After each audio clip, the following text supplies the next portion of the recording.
BRS chief మాజీ CM KCR కు security పెంచారు. మాజీ సీఎంగా మారిన తర్వాత గవర్నమెంట్ భద్రత తగ్గింది. దీనికి తోడు వరుసగా జిల్లాల టూర్ కు కేసీఆర్ వెళ్తుండటంతో పర్యటనలో భద్రత పెంచాలని నిర్ణయించింది పార్టీ. దీంతో స్పెషల్ గా బౌన్సర్లను ఏర్పాటు చేసింది. అయితే సమీక్షలో భాగంగా ఇవాళ తెలంగాణ భవన్ కు వచ్చిన కేసీఆర్ కు పూర్తిగా బౌన్సర్లు దర్శనమిచ్చారు. బౌన్సర్లు కేసీఆర్ కు భద్రతగా ఉన్నారు. అయితే ఐడీ కార్డులు ఉన్న వారికే సమీక్ష సమావేశానికి అనుమతిచ్చారు. ప్రతి ఒక్కరిని తనిఖీలు చేసిన తర్వాతనే రివ్యూ మీటింగ్ కి అనుమతించారు.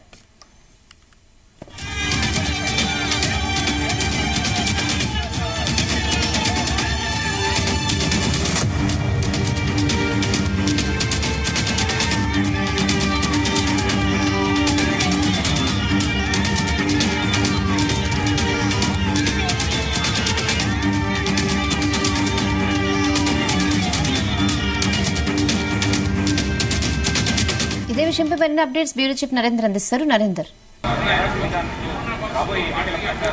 రైట్ రేనా కేసీఆర్ కాసేపటికి మీద తెలంగాణ భవన్ కు రావడం జరిగింది. ఆయన ప్రతిపక్ష నేతగా మొదటిసారిగా అంటే ఈ మధ్యలో 1-2 సార్లు వచ్చినప్పుడు కూడా ఇంతమందితో పార్టీ ముఖ్య నేతలతో సిట్టింగ్ ఎంపీలతో కానీ ఎమ్మెల్యేలు, జిల్లా పరిషత్ చైర్మన్లు, జిల్లా అధ్యక్షులు ఇట్లా ముఖ్య నేతలతో సమావేశం ఏర్పాటు చేయడం మాత్రం చాలా నెలల తర్వాత ఇది మొదటిసారి. అయితే ఈరోజు చాలా ఇంట్రెస్టింగ్ విషయం, ఎందుకంటే అడపదడప మొన్న మీటింగ్లో బౌన్సర్స్ కనిపించారు. కానీ ఈసారి బౌన్సర్స్ డిఫరెంట్ గా ఉన్నారు. ఎందుకంటే ఎక్కడ పోయినా కూడా వాళ్ళు అడ్డుతలడం, కార్యకర్తలు ఎవరు దరిదాపులు కూడా రానియకుండా ఉండడం అనేది వాళ్ళ స్పెషాలిటీ. ఈ మధ్యకాల సెలబ్రిటీలందరికీ కూడా ఇదే బౌన్సర్స్ మనం వాడుతున్నటువంటి సందర్భం చూసాం. బట్ కేసీఆర్ కు మొదటిసారిగా ఈ మధ్యకాలంలో కరీంనగర్ కానీ నల్లగొండ నిన్న మీటింగ్ లో కూడా చేవెళ్ల మీటింగ్ కాడ కూడా కనిపించినటువంటి దృశ్యం కనిపించింది. అయితే ఇప్పుడు తెలంగాణ భవన్ కు వచ్చినప్పుడు సందర్భం కూడా పెద్ద ఎత్తున 10 నుంచి 12 మంది బౌన్సర్స్ ఎవరు కూడా దరిదాపులో ముఖ్య నేతలు కూడా దరిదాపు రానియకుండా బౌన్సర్స్ ని పెట్టడం జరిగింది. ఈ బౌన్సర్స్ ఎవరు కూడా కంటికి రెప్పలా కాపాడుకోవడం వీళ్ళ విధిగా ఉంది. అయితే ఇక్కడ ప్రధానంగా ఎందుకంటే ఆనాడు ముఖ్యమంత్రిగా 9.5 సంవత్సరాలు ఉన్న టైంలో ఆల్రెడీ ఆయనకు అప్పుడు జడ్ కేటగిరీ పైనే ఉంటుంది కాబట్టి ఖచ్చితంగా అదే సెక్యూరిటీ మెయింటైన్ చేయాలి అనేది ఇప్పుడు బీఆర్ఎస్ పార్టీ భావిస్తుంది. కారణం ఏంటంటే ఆయన ఒక పక్క కాళ్ళు బాగాలేకపోవడం, తొట్టెమిక ఇవ్వడం, హాస్పిటల్లో పడడం, ఇప్పుడిప్పుడే కోలుకుంటున్న నేపథ్యంలో ఎందుకంటే మళ్ళీ గనక ఇబ్బంది అయితే మళ్ళీ ఈ ఇబ్బందికి ఏర్పడుతుంది అన్నటువంటి ఉద్దేశంతో అదేవిధంగా ప్రతిపక్ష లీడర్గా ఉన్న నేపథ్యంలో రాష్ట్ర కాంగ్రెస్ ప్రభుత్వం కూడా కొంత సెక్యూరిటీని అమాంతంగా సగానికి సగం తగ్గించినటువంటి నేపథ్యంలో అదనంగా సెక్యూరిటీ పెట్టుకోవాలన్న నిర్ణయానికి బీఆర్ఎస్ పార్టీ వచ్చింది. అందుకని ఇప్పుడు అదనంగా 10 నుంచి 12 మంది దాకా బౌన్సర్స్ మనకు కనిపిస్తున్నారు. ఖచ్చితంగా వాళ్ళందరూ కూడా ఎక్కడ పోయినా కూడా ఆయనకు కాపలాగా ఉంటారు. అటు ఇంటి దగ్గర నందినగర్ కానీ అటు ఫామ్ హౌస్కి వెళ్ళినా, ఫామ్ హౌస్ నుంచి మళ్ళీ తెలంగాణ భవన్కి వచ్చినా కూడా పూర్తి స్థాయిలో వాళ్ళు కాపలా ఉండడానికి అవకాశం ఉంటుంది. ఎవరు కూడా దరిదాపు దగ్గర రానియకుండా వాళ్ళు చూసుకుంటారు. అయితే రీసెంట్గా మనం చూసాం నల్లగొండ మీటింగ్ పోయినప్పుడు కూడా అక్కడ చాలా డిస్టర్బ్ అయినటువంటి సందర్భం కూడా కేసీఆర్కు చేదనుభవం ఏర్పడింది. అక్కడ చాలా మంది ఒకేసారిగా గుమ్మడంతో ఆయన బయటికి వెళ్ళలేని పరిస్థితి ఏర్పడింది. అదే సమయంలో ఆయనకు కాలు బాగాలేకపోవడం, అదేవిధంగా చాలా ఇబ్బంది పడిన నేపథ్యంలో ఇమ్మీడియట్లీ అక్కడికక్కడే నిర్ణయం తీసుకోవడం జరిగింది. ఎందుకంటే ఇక్కడి నుంచి ఏ మీటింగ్ పోయినా, ఏ బస్సు యాత్ర చేపట్టినా కూడా మున్ముందు చేసేటువంటి యాత్రలో కూడా ఖచ్చితంగా వాళ్ళ సహాయం తీసుకోవాలి అనేటువంటి ఉద్దేశం ఉందని కూడా ఆయన చెప్పడం జరిగింది. అందుకనే ఒక ఏజెన్సీకి ప్రత్యేకించి ఏర్పాటు చేయాలని చూసుకుంటుంది. అందుకనే ప్రత్యేకించి బౌన్సర్స్ ని దీంట్లో అనుభవం ఉన్నటువంటి వ్యక్తుల ద్వారా ఆ సెక్యూరిటీని అయితే అదనంగా ఏర్పాటు చేయడం జరిగింది. పోలీస్ సెక్యూరిటీ ఉండడంతో పాటు అదనంగా ఈ బౌన్సర్స్ ప్రైవేట్ సెక్యూరిటీ అనేది ఇక్కడి నుంచి కేసీఆర్ ఎంబటి ఫాలో అయ్యే అవకాశం అయితే కనిపిస్తుంది. ఇక ఈ సెక్యూరిటీ అరేంజ్మెంట్స్ విషయం పక్కన పెడితే ఇప్పుడు కేసీఆర్ తెలంగాణ భవన్కి వచ్చారు. తెలంగాణ భవన్కి వచ్చిన నేపథ్యంలో ఇక్కడి నుంచి ఇక్కడ చాలా కీలకమైనటువంటి సమావేశం జరుగుతుంది. ఈ సమావేశంలో ఎవరైతే 17 మంది లోక్సభ అభ్యర్థులు బీఆర్ఎస్ నుంచి పోటీ చేస్తున్నారో వాళ్ళందరూ కూడా బీఫామ్ ఇచ్చే కార్యక్రమం కాసేపట్లో జరిగే అవకాశం ఉంటుంది. ఇప్పుడు వాళ్ళందరూ కూడా దిశానిర్దేశం కేసీఆర్ చేస్తున్నారు. ఈ 17 లోక్సభ స్థానాల్లో గతంలో 9 గెలిచారు కాబట్టి ఖచ్చితంగా ఈ 9కి తగ్గకుండా ప్లాన్ చేసుకోవాలి అనేటువంటి ఆలోచనతో అయితే నిర్ణయం తీసుకోవడం జరిగింది. ఎందుకంటే ఒక పక్క బీజేపీ అలాగే కాంగ్రెస్ పార్టీ రాష్ట్రంలో అధికారంలో ఉంది, బీజేపీ కేంద్రంలో అధికారంలో ఉన్న నేపథ్యంలో ఇక్కడ ఖచ్చితంగా 1-2 సీట్లు కూడా వచ్చే అవకాశం లేదని ఇప్పటికే కాంగ్రెస్ పార్టీ కానీ బీజేపీ పదే ఆరోపణ చేస్తున్న నేపథ్యంలో కేసీఆర్ చాలా సీరియస్ గా తీసుకున్నారు. వాళ్ళందరూ కూడా దిశానిర్దేశం చేస్తున్నారు. అదేవిధంగా అఫిడవిట్ విషయంలో కూడా వాళ్ళకి సలహాలు ఇస్తున్నారు. అదే విషయంలో వీళ్ళందరూ కూడా ఎంపీ క్యాండిడేట్లకు 95 లక్షల రూపాయలు కూడా చెక్కుని కాసేపట్టు వాళ్ళకి అందించే అవకాశం అయితే కనిపిస్తుంది. ఇక ప్రత్యేకించి బస్సు యాత్ర గురించి మాట్లాడుకోవాలి. బస్సు యాత్రలో కూడా ఇంతకుముందు మనం చెప్పినటువంటి పద్ధతిలోనే వాళ్ళందరూ కూడా అదనపు సెక్యూరిటీ కావచ్చు, బౌన్సర్స్ కూడా ఈ యాత్రలో అంతా కూడా కొనసాగే అవకాశం ఉంటుంది. బస్సు రూటు యాత్ర కూడా ఇప్పుడు కాసేపట్లో డిసైడ్ అవుతుంది.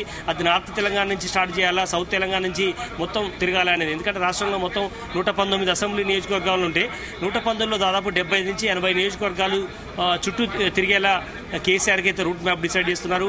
బస్సు యాత్రను చేసే అవకాశం ఉంది. ముఖ్యంగా హైదరాబాద్, రంగారెడ్డి జిల్లాలు మినహాయించి ఈ బస్సు యాత్ర రూట్ మ్యాప్ని డిసైడ్ చేస్తున్నట్టుగా అర్థమవుతుంది. రేనా ఎస్ నరేందర్, అంటే ముందెప్పుడు లేని విధంగా ఇప్పుడు బౌన్సర్స్ ని సెక్యూరిటీ కోసం పెట్టుకోవడం ఎలా చూడాలంటే ఏమైనా ప్రత్యేక కారణాలు ఉన్నాయంటారా? ఖచ్చితంగా మనం ఇంతకుముందు చెప్పుకున్నట్టుగానే చాలా ఇబ్బందికరమైనటువంటి వాతావరణం ఉంది. ఎందుకంటే ఆయన ఉద్యమ సమయంలో ఇంతమంది లేకుండే. ఎందుకంటే 2014 కంటే ముందు ఇంతమంది క్రౌడ్ లేకుండే. కేవలం అభిమానులు, చాలా దగ్గరెస్ట్ ఉద్యమ నేతలు మాత్రమే వచ్చే అవకాశం ఉండేది. కానీ ఇప్పుడు ఒక మాజీ ముఖ్యమంత్రి అనే హోదా ఒకటి ఉంది. ఎందుకంటే తొలి ముఖ్యమంత్రిగా ఉన్నారు, ఉద్యమ నాయకుడిగా ఉన్నారు. ఇప్పటికి కూడా ఆయన ఫాలోవర్స్ తగ్గలేదు. ఎందుకంటే ఆయన ఉద్యమ నాయకుడిగా కాబట్టి ఇప్పటికి కూడా తెలంగాణ భవన్కు నిత్యం వందలాది మంది వస్తుంటారు. అధికారం ఉన్నా అధికారం లేకపోయినా కూడా ఇప్పటికీ వస్తున్నటువంటి సందర్భం. కనుక ఎమ్మెల్యేలు కూడా 39 మంది మొన్న రీసెంట్గా గెలవడం జరిగింది. ఇప్పటికే సిట్టింగ్ ఎంపీలు మొన్నటిదాకా వాళ్ళు 9 మంది ఉన్నారు. చైర్మన్లు కావచ్చు, లేదంటే జిల్లా పరిషత్ సంబంధించినటువంటి కావచ్చు, కౌన్సిలర్లు కావచ్చు, కార్పొరేటర్లు కావచ్చు, ఇట్లా పెద్ద ఎత్తున వాళ్ళ సంఖ్య నేపథ్యంలో ఆయనకు ఆదరణ అనేది తగ్గలేదు. కనుక పెద్ద ఎత్తున లీడర్లు వచ్చి కలుస్తున్నారు కాబట్టి ఎవరికి ఆటంకం కలగకుండా వాళ్ళ అనుక్షణం ఆయన కాపాడుకోవడం. ఎందుకంటే ఇదే లీడర్ల ముసుగులో మరొకరు వచ్చి థ్రెట్ ఉండేటువంటి నేపథ్యం కూడా పార్టీకి ఇంటెలిజెన్స్ సమాచారం ఉంది. కనుక కేటీఆర్ ఈ మధ్యకాలంలో రివ్యూ కూడా చేశారు. ఖచ్చితంగా కేసీఆర్ భద్రత పెంచాల్సిన అవసరం ఉందని కూడా అధికార పార్టీకి సూచించినప్పటికీ కూడా అమాంతంగా తగ్గించడం అనేది సెక్యూరిటీని కొంచెం వాళ్ళు డిసప్పాయింట్ అవుతున్నారు. అందుకనే గవర్నమెంట్ నమ్ముకుంటే కుదరదు. కనుక ప్రైవేట్ సెక్యూరిటీని పెట్టుకుని ఆయన రక్షించుకోవాల్సిన అవసరం ఉంది. ఒక ఉద్యమ నాయకుడు, తెలంగాణ జాతిపిత గారిని కూడా బీఆర్ఎస్ పార్టీ భావిస్తుంది కాబట్టి ఖచ్చితంగా ఆయన అనుక్షణం ఆయన కాపాడుకుంటూ ఉండడం, అదేవిధంగా ఆయనకు ఎక్కడ పోయినా కూడా దగ్గర రానియకుండా చూసుకోవడం. ఒక పక్క హెల్త్ బాగాలేదు, వయసు రీత్యా ఇబ్బంది సమస్యలు ఉన్నాయి. అదేవిధంగా సెక్యూరిటీ పరంగా కూడా కొంత థ్రెట్ ఉన్నది అన్నటువంటి ఉద్దేశం కూడా బీఆర్ఎస్ పార్టీ భావించింది కాబట్టి ఆయనకు అదనంగా బౌన్సర్స్ ని ఏర్పాటు చేయడం అనేది వీట ప్రత్యేకించి చెప్పుకోవాలి. రేనా ఎస్ నరేందర్, అంటే ఐడి కార్డ్స్ ఉన్న వారికి మాత్రమే సమావేశానికి అనుమతి ఇవ్వడం ఇలాంటివన్నీ చేస్తున్నారు ఇప్పుడు. సో దీనిపై వాళ్ళ పార్టీ వాళ్ళు ఏమంటున్నారు?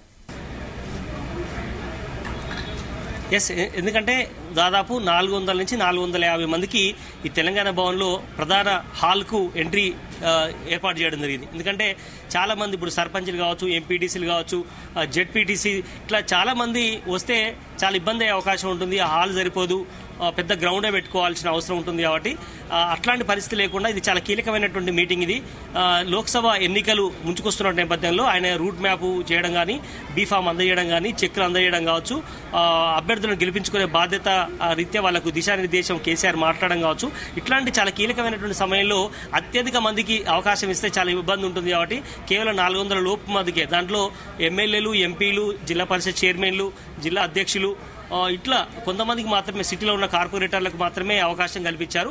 అందుకనే ఇక్కడ అనవసరంగా వేరే వాళ్ళు కనుక వస్తే ఇబ్బంది అవుతుందని సెక్యూరిటీని అక్కడ ఏర్పాటు చేయడం జరిగింది. ఆడ దాంట్లో రాయడం జరిగింది క్లియర్గా కూడా. బయట డైరీలో రాసిన తర్వాతనే లోపలికి ఎంట్రీ అవకాశం, లేదంటే బౌన్సర్ ద్వారా వాళ్ళని బయటికి పంపిస్తున్నటువంటి సందర్భం అయితే మనం చూస్తున్నాం. ఏదైనప్పుడు కూడా అదనపు సెక్యూరిటీ అనేది బీఆర్ఎస్ పార్టీ ఓన్గా నిర్ణయం తీసుకొని చేయడం జరిగింది. అందుకనే బౌన్సర్స్ని ఇక్కడ పెట్టాల్సిన పరిస్థితి ఏర్పడింది. పోలీస్ సెక్యూరిటీ కేవలం నామమాత్రంగానే ఉన్నది. ఎందుకంటే కేసీఆర్కి అంత థ్రెట్ లేదని కూడా ప్రస్తుతం రాష్ట్ర ప్రభుత్వం భావిస్తోంది. అందుకనే అదనంగా బౌన్సర్స్ పెట్టాల్సిన పరిస్థితి ఉందని కూడా బీఆర్ఎస్ పార్టీ చెప్తోంది. Okay Narender, thanks for the updates.